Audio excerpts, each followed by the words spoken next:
All right, today we're going to look at solving equations. We've solved equations before with addition and subtraction. We're going to extend that to multiplication and division.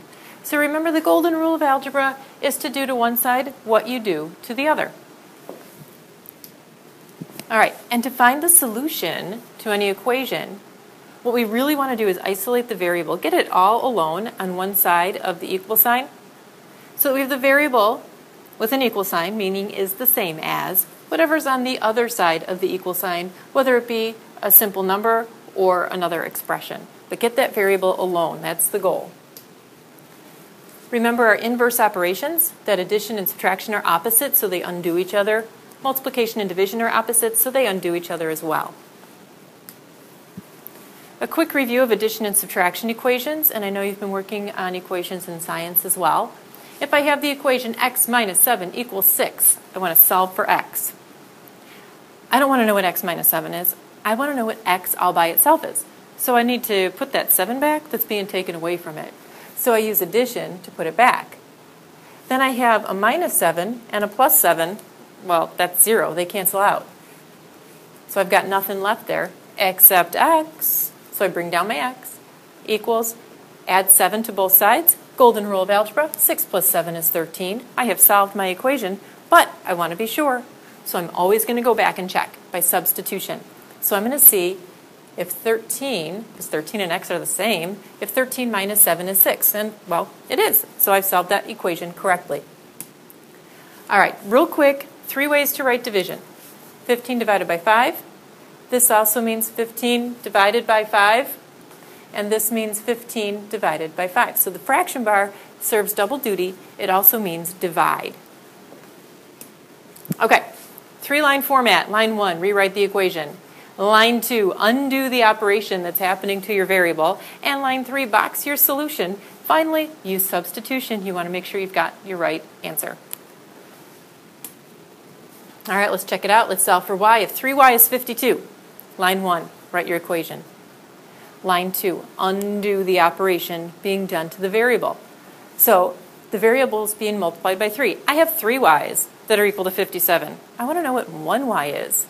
So let me divide my 3 y's up into y's. Okay? So 3 divided by 3 is 1. All I'm left with is y there. Well, if I divided my 3 y's into 3 groups, I have to do the same to my 57. And 57 divided by 3 is 19. So y should equal 19, and I put a box around my solution. But let's check. Check by substitution. Start with my equation. 3y is 57.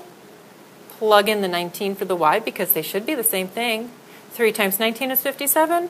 Why, yes it is. So our solution is correct. All right, it's your turn. You're going to solve for m in 5m is equal to 120. Use the 3-line format, use the check. Press pause, and then play when you're ready. All right, let's see how you did here. All right, so I have my equation. I'm going to rewrite it. 5m is equal to 120. I don't want to know what 5m's are. I want to know what 1m is.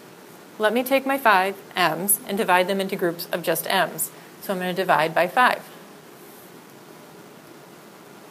Okay? 5 divided by 5 is 1, so they cancel out. Bam, gone. Bring down your m. Bring down your equal sign and do your math. 5 goes into 120 times. 5 goes into 24 times, so that would be 24. So m should equal 24. Let's make sure. Let's plug it back in. So let's check over here. Let's do 5 times 24 and see if it equals 120. Can use my distributive property here. 5 times 20 is 100. 5 times 4 is 20. 100 plus 20 is 120. So it works. I have solved that equation correctly. Okay, let's look at an equation where we have division in there. Remember that multiplication undoes division. So if m is being divided into 26 parts and it equals 2, I want to use multiplication to undo that. A divide by 26 and a times 26 cancel each other out. It's like untying your shoes. So this chunk here cancels out. I just have my m. And then on this side, I want to treat it fairly. So if I multiplied the left side by 26, I have to multiply the right side by 26, and 2 times 26 is 52. So m should equal 52, but you know we have to check. So let's see.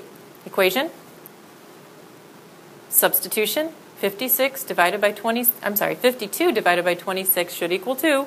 I check my math, and yes, it does. I have solved that correctly. So it's your turn. You're solving for p. All right? Here's your equation. P, there's a decimal. It's all right, you can do decimals. P divided by 5 3/10 is equal to 6 2/10. Figure out what P equals. Use your 3-line format. Use your check. Pause the video. Hit play when you're ready. All right, let's see how you did. Remember, the opposite of division is multiplication. So I'm going to multiply both sides by 5 3/10. Okay? Divide by 5 3/10 times 5 3/10. Well, that just cancels out. If I multiply the left side by 5 3/10, I multiply the right side by 5 3/10, and I do my math off to the side. So you can do your work, like we talked about hot dogging your paper, showing your work on the left nice and neatly, and then the computation on the right. You can do that here as well. Okay, and P should equal 32 86/100 if you did your computation correctly. Check your multiplication, check to make sure your decimal's in the correct spot. Now here's the fun part, you get to check it.